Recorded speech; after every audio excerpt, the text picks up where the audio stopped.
Hello दोस्तों, नमस्ते। स्पिंदर चौहान फिर से हूँ आपके सामने नई वीडियो के साथ। भाई आपको जैसे पता ही है, पूरा हाहाकार मचा हुआ है माल्टे के नाम पे, है ना। मतलब सभी यूट्यूबर वीडियो बना रहे हैं, कोई रिफ्यूज़ल का बना रहे हैं, कोई आपस में लड़ रहे हैं। मुझे समझ नहीं आता कि ये कि क्या कहानी है। कोई बात में बात नहीं है, छोटी सी बातें हैं, ठीक है। अब मैं सच में मतलब एक तो शायद मैंने जब मैंने माल्टा का जब मुझे नॉलेज हुई माल्टा की, तो शायद ही मेरे को याद है 100% जो यूट्यूब पे सिर्फ एक वीडियो थी, वो भी 30 सेकंड की, डिलीवरी ड्राइवर की माल्टा की। वो भी किसी एजेंट ने ऐड डाली हुई थी, है ना। और कोई माल्टा के बारे में किसी को, मतलब मोस्ट ऑफ दी लोगों को ये नहीं पता था माल्टा कहाँ है। और जिन्होंने अभी अप्लाई किया होगा या साल या 6 महीने पहले, वो इस बात से बिल्कुल वाकिफ़ होंगे। वो गूगल में डाल के देखते थे एक्चुअली ये माल्टा है कहाँ, कि क्या है। इनको ये भी नहीं पता था शेनेगन जोन में आता है। और जब एक मेरा बंदा माल्टा गया था, तो उसने जो मुझे वहाँ से अपडेट दी थी, उसने मुझे वो अपना ट्रांसपोर्ट कंपनी में गया था, अपना ये माल्टा ट्रांसपोर्ट में, है ना। तो उसने ये बताया था कि भैया मुझे कोई इंडियन देखने को भी नहीं मिल रहा है ना। वो मैं 2020 की बात कर रहा हूँ, ठीक है ना। फिर कोरोना आ गया। फिर कोरोना के बाद ये फिर जब दुबई से वीज़े निकलने शुरू हुए, जब ओजो ग्रुप वगैरह दुबई में आके इंटरव्यू करना शुरू हुआ, तो सब लोगों को पता लग गया ना। तो अब जो भी कोई है, वो सब एजेंट बन के बैठा है। कोई भी है, कोई भी, इंक्लूडेड मी, मैं जो गलत नहीं बोलूँगा। और उसमें कोई गलत बात भी नहीं है, सही है। बट मेरा मानना ये है कि काम सही करना ज़्यादा ज़रूरी है, काम गलत करना वो बहुत गलत है ना।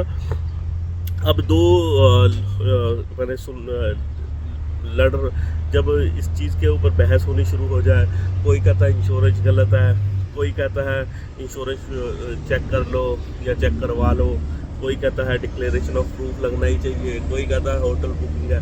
अब आप लोग ये जो हम लोग या यूट्यूबर, मैं भी उनमें ही हूँ, हम लोग इन चीज़ों में लड़ रहे हैं। इसमें नुकसान पता किसका हो रहा है? इसमें नुकसान हो रहा है कैंडिडेट का। एक्चुअली अब ये 4-5 बातें हैं, अब वो कंफ्यूज होता है कि मैं करूँ क्या। कि ये कह रहा है होटल बुकिंग लगाओ, वो कहता है होटल बुकिंग नहीं लगानी। वो कहता है डिक्लेरेशन ऑफ प्रूफ लगाओ, वो कहता है डिक्लेरेशन प्रूफ नहीं लगाना। वो कहता है इंश्योरेंस लगाओ, वो कहता है इंश्योरेंस का पता नहीं है कैसे, है ना। तो मैं इसलिए ही, आप लोग देखिए, पहले सबसे पहली बात, जिसके सब्सक्राइबर कम हो इसका मतलब ये बिल्कुल नहीं होता उसका नॉलेज कम है ना। सब ये मेरे 6000 सब्सक्राइबर है, मुझे 6 से 60,000 कैसे करना है मुझे पता है। मुझे को ज़्यादा, मैं यूएस में बैठा हूँ, मेरे लिए ये ज़्यादा से ज़्यादा 2 हफ्तों का खेल है। मुझे सिर्फ $1000 देना और मेरे 60,000 हो जाएंगे, मुझे पता है वो कैसे होते हैं, ठीक है ना। तो वो वाली चीज़ है ना। बट क्या है कि लोग इसको हाइप बना लेते हैं ना, कि भाई जिसके पास सब्सक्राइबर ज़्यादा है उसको ज़्यादा नॉलेज है, या जिसके पास सब्सक्राइबर नहीं है उसको नॉलेज नहीं है। देखिए, नॉलेज होना नहीं होना वो अलग बातें हैं ना। वो बातें ये है, वो आपको जज करना है कि इसको कितना पता है ना। आपस में लड़ने से कोई फ़ायदा नहीं है। चलो हम मेन मुद्दे पे आते हैं। मुद्दा ये है कि रिफ्यूज़ हो रहा है वीज़ा, ना। वीज़े रिफ्यूज़ हो रहे हैं। देखिए, मैंने तो सुना वीज़े आ भी रहे हैं, बहुत से वीज़े आ भी रहे हैं ना। लोग कहते हैं कि क्लीनर में वीज़ा नहीं आ रहा है, स्किल में आ रहा है। क्लीनर में ही कल एक वीज़ा निकला है हैदराबाद से। तो ऐसी कोई बात नहीं है कि आपको कि भाई उसका ही वीज़ा, डिलीवरी बॉय का ही डिलीवरी वीज़ा नहीं निकल रहा या उसका नहीं निकल रहा। मेरे हिसाब से ये सब गलत बातें हैं और ऐसी बातें नहीं करनी चाहिए किसी को, ठीक है। और क्योंकि इससे क्या है, कितने लोगों ने डिलीवरी बॉय में अप्लाई किया, कितनों ने क्लीनर में अप्लाई किया, किसने होटल में। अगर क्लीनर में नहीं निकलेगा, डिलीवरी बॉय में नहीं निकलेगा, हाउस कीपिंग में नहीं निकलेगा, तो फिर वहाँ क्या डॉक्टर के लिए जाएंगे सब, ये कंस्ट्रक्शन छोड़ के, है ना। डॉक्टरी करने जाएंगे वहाँ। तो ये ऐसी बातें करने का कोई सेंस नहीं है, बेवकूफ़ी वाली बातें हैं मेरे हिसाब से, तो इसका कोई फ़ायदा नहीं है, ठीक है। अब वीज़ा रिफ्यूज़, देखिए, मैं आपको बार बार, आपने मेरी वीडियो पे शायद पीछे वाली पे ध्यान नहीं दिया होगा, मैंने आपको 2 चीज़ों पे हमेशा फोकस करने को कहा है। पहली चीज़, अपनी इंटरव्यू और अपनी इंग्लिश पे फोकस करो, ठीक है। अगर आपको वो नहीं आती तो आप कोई फ़ायदा नहीं है, ठीक है। दूसरा, क्योंकि इंटरव्यू फंस सकता है। दूसरा, अब हो रहे हैं आजकल इंटरव्यू। दूसरा जो मेन इंपॉर्टेंट चीज़ है कि आप अपनी फ़ाइल खुद बनाओ ना। किसी से इंश्योरेंस चेक कराने की, किसी से डम्मी टिकट चेक कराने की, या किसी से करवाने की क्या ज़रूरत है? मुझे एक बात बताओ, मैं दुनिया को पता है गूगल पे जाओ, पॉलिसी बाज़ार लिखो, पॉलिसी बाज़ार लिख के उस पर जाके ट्रैवल इंश्योरेंस आ जाएगा, ट्रैवल इंश्योरेंस को सर्च करके उस पर कंपनी आ जाएंगी। कंपनी रिलायंस ले लो, रिलायंस मत लो, टाटा AIG अच्छी कंपनी है ना, टाटा AIG का इंश्योरेंस 4-4.5 हज़ार का इंश्योरेंस है, 120 दिन का ले लो। जिस दिन आपकी फ़्लाइट है, जिस दिन आप फ्लाइट कराओगे उससे एक दिन पहले आपकी इंश्योरेंस शुरू होनी चाहिए। 30 से 45 हज़ार यूरो का इंश्योरेंस ले लो, कौन सी बड़ी बात है। टिकट आप खुद करोगे नहीं, किसी से करवा लो, उसको कहो टिकट ऐसी कर जो रिफंडेबल हो, या जिसमें 2.5 से 3 हज़ार रुपये कटे, बट वो ऑनलाइन शो करे, वो कंफर्म शो करे, बस।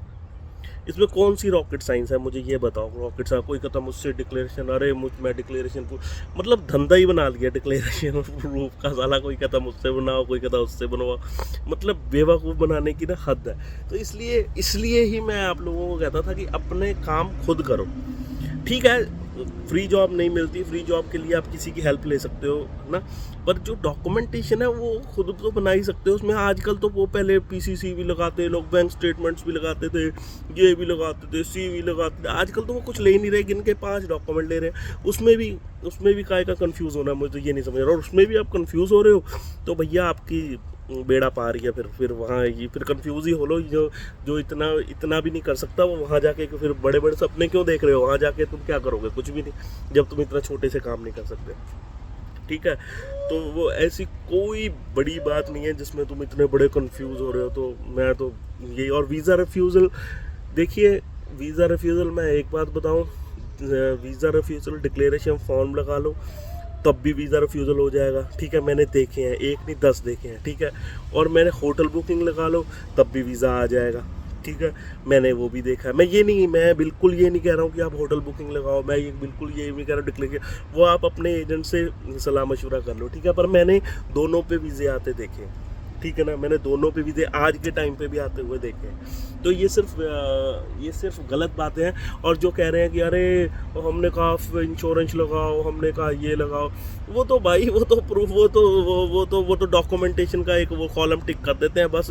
वो कौन सा आपको पूरा लिखित में आपको रीज़न बताते हैं कि नहीं आपने ना ये जो आपने इंश्योरेंस लिया था ये 121 दिन का था, हमें 120 दिन का चाहिए, इसलिए हमने वीज़ा रिफ्यूज़ कर दिया।